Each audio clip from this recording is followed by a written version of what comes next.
Kitab Ezra. Ketika lawan orang Yehuda dan Benyamin mendengar bahwa orang-orang yang pulang dari pembuangan itu sedang membangun bait suci bagi Tuhan Allah Israel, maka mereka mendekati Zerubabel serta para kepala kaum keluarga dan berkata kepada mereka, "Biarlah kami turut membangun bersama-sama dengan kamu, karena kami pun berbakti kepada Allahmu sama seperti kamu.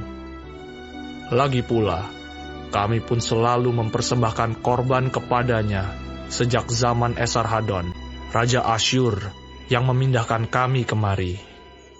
Tetapi Zerubabel, Yesua, dan para kepala kaum keluarga orang Israel yang lain berkata kepada mereka, "Bukanlah urusan kita bersama, sehingga kamu dan kami membangun rumah bagi Allah kami. Karena kami sendirilah yang hendak membangun bagi Tuhan, Allah Israel, seperti yang diperintahkan kepada kami oleh Kores, Raja negeri Persia." Maka penduduk negeri itu melemahkan semangat orang-orang Yehuda dan membuat mereka takut membangun.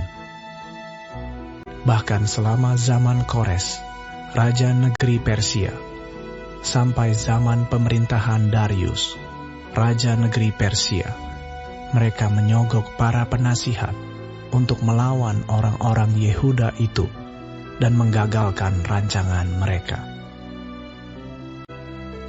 Pada zaman pemerintahan Ahasiweros, pada permulaan pemerintahannya, mereka menulis surat tuduhan terhadap orang-orang yang telah menetap di Yehuda dan di Yerusalem. Dan pada zaman Artasasta, ditulislah surat oleh Bislam, Mitredat, dan Tabeel, serta rekan-rekannya yang lain kepada Artasasta, Raja negeri Persia. Naskah surat itu ditulis dalam bahasa Aram, dengan terjemahannya. Rehum, Bupati, dan Simsai, Panitra, telah menulis surat terhadap Yerusalem kepada Raja Artasasta, yang isinya sebagai berikut.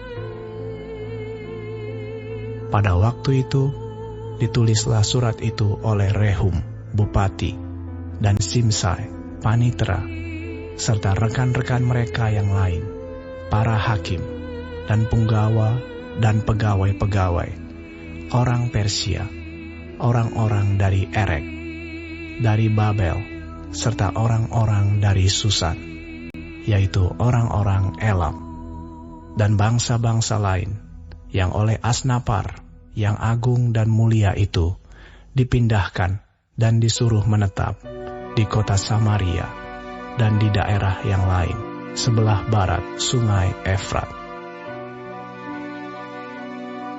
Inilah salinan surat yang dikirim mereka kepadanya.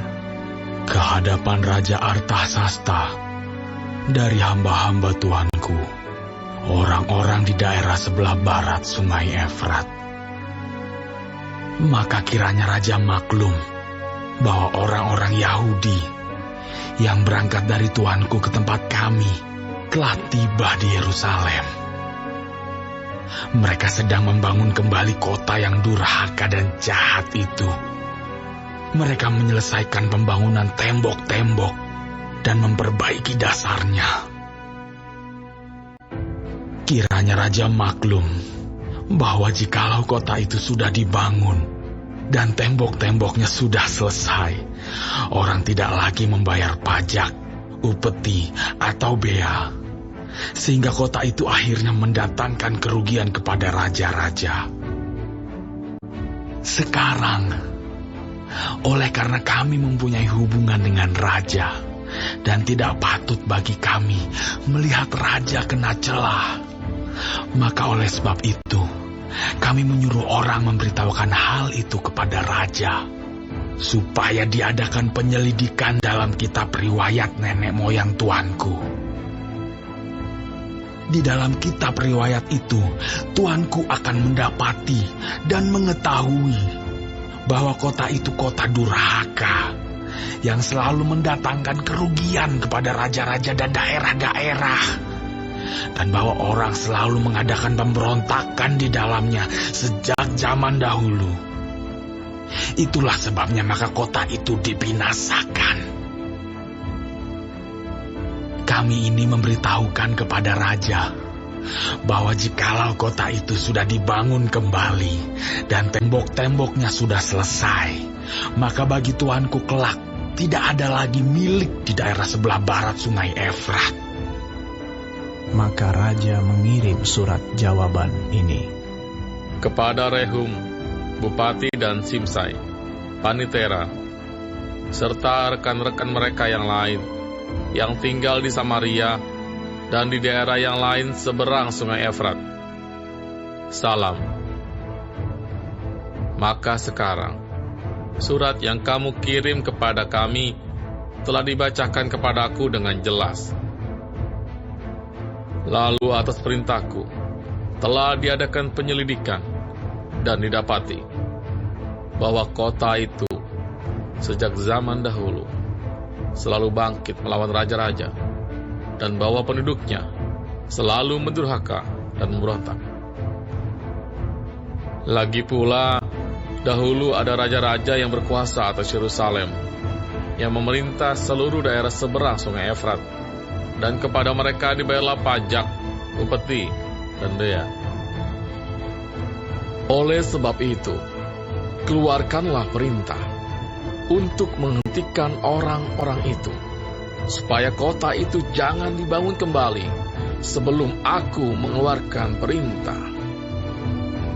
Dan ingatlah baik-baik, supaya jangan kamu perbuat suatu kelalaian dalam perkara ini. Apakah gunanya kerusakan yang menjadi kerugian raja-raja itu bertambah besar? Maka setelah salinan surat Raja Artasasta dibacakan kepada Rehum dan Simsai Panitera serta rekan-rekan mereka, berangkatlah mereka dengan segera ke Yerusalem, mendapatkan orang-orang Yahudi, dan dengan kekerasan mereka memaksa orang-orang itu menghentikan pekerjaan itu. Pada waktu itu terhentilah pekerjaan membangun rumah Allah yang di Yerusalem, dan tetap terhenti sampai tahun yang kedua zaman pemerintahan Darius, raja negeri Persia.